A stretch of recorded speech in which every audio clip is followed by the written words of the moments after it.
Hey guys, welcome back to Tech. I'm Skellin Short, and today we're going to be looking at the new champion release for League of Legends, Bard. And overall, I could say that I really enjoy him. Here's going to be some clips of me playing and having fun with him, but there's a couple of things that I do want to say real quick about Bard. And that's, if you want to play him in other positions, sure, go for it, but really, guys, he is absolutely focused on support, and we can see this with League of Legends' new champion designs. They're really trying to funnel in their design and really make them stick to their roles, which whenever League of Legends first came out, there really wasn't these roles or the meta that we have now. So, now that the developers understand that meta and how it's evolving and how they can personally shape it themselves, they're creating these champions that really fit these archetypes really well, and Bard absolutely fills his niche perfectly. He's so interesting. As a support, you're normally going to be roaming a lot anyways. You're kind of almost like a second jungler in a sense. And Bard absolutely thrives on roaming. That's what he does. You go around and you collect these chimes which randomly spawn around the map. You can create portals to go through the different terrains. You can even bring your enemies and your teammates with you. And let's talk about aesthetics, because he just looks so cool floating around and everything. You get these little meeps following you around. It totally reminds me of Princess Mononoke's The Forest Spirits, and especially his second skin. Oh man, he looks really good, and aesthetically, I think he would match Dawngate actually very well. In fact, if you actually look at Dawngate's symbol, it looks just like Bard's symbol, and everything about Bard seems like it's almost a reference to the fallen, rest in peace, Dawngate. So absolutely, me as a fan of Dawngate and all of its aesthetics and everything, I am such a fan of Bard. And I think you guys would probably be too. If you like anything Studio Ghibli, then you're probably gonna like Bard as well. He just got this really unique, really cool design, and League of Legends is really well known for its character designs, for its uniquity. And Bard is so unique. Now, mechanically, he's kind of similar to Janus from Smite, and at the same time, he's not too different from other people in other MOBAs, but because of his kit, because it's an amalgamation of all these very weird abilities, I think it makes him very fun.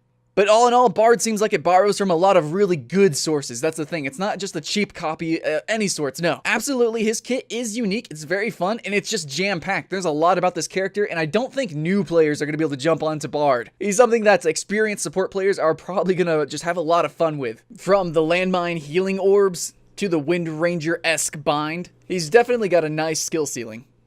But yeah, a couple of things that you might be interested in. There's actually a lot of different areas where you can use your portals to extend its range. You can even use it on the side of some lanes in some certain parts. And there's definitely different areas where the portals can go longer because it goes through the terrain, right? So the longer the line of the terrain is, the longer you can make your portal. There's definitely a lot of videos out there showcasing where you can have the longest portals, some different sort of places where you might want to use your portals, and how also it interacts with different abilities differently, like Vayne can condemn you out of the portal. But then again, I played it in PvE, so now that it's just released, some things could have changed. They might have fixed some things as well. But all in all, there's a lot of memorization to go with just the portals, right? Learning where to put them, how it interacts with different people's abilities and different terrains, when you might want to use it, because you can troll your teammates. You can actually have enemies go through your portals. You might actually put a portal into Baron Pit, but then they're doing Baron and you just jump into their team and you get slaughtered. I don't know, something like that. Also, not only that, not only can you troll with the portals, but you can also troll with your ultimate, which is like an AoE Zhonya's, which is gonna hurt enemies and teammates.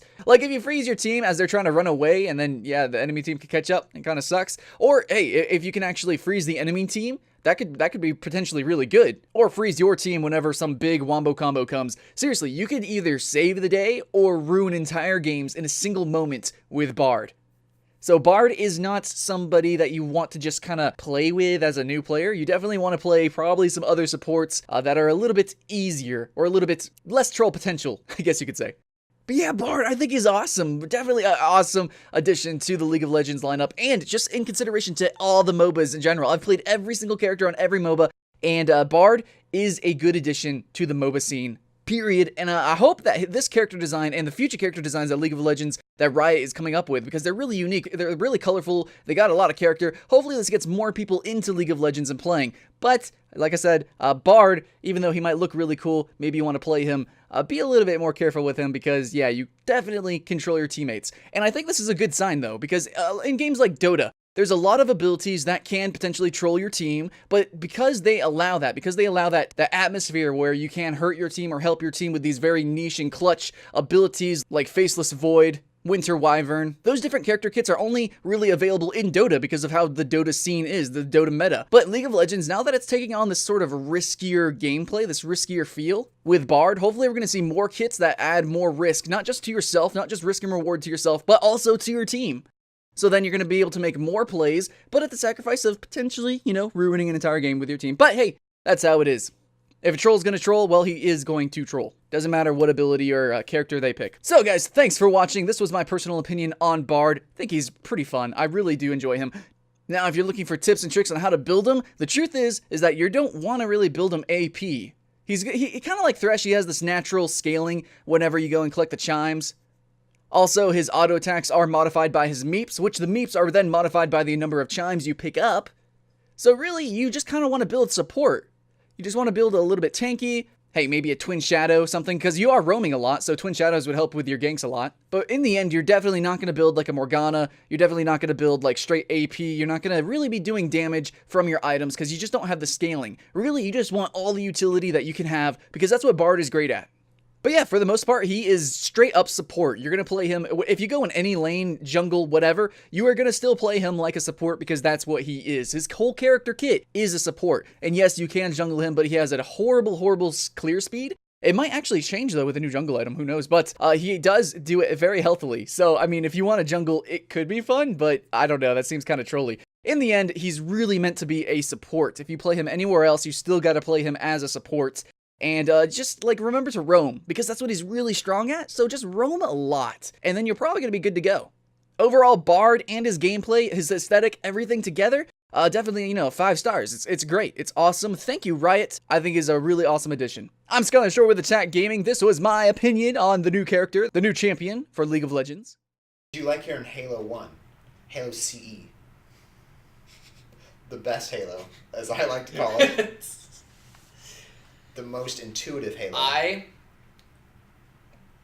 did not know this before the Master Chief Collection. I fucking hate Halo 1 with a living passion. What a bad fucking game. I mean, you play half the game, it's new levels. The second half of the game... Oh.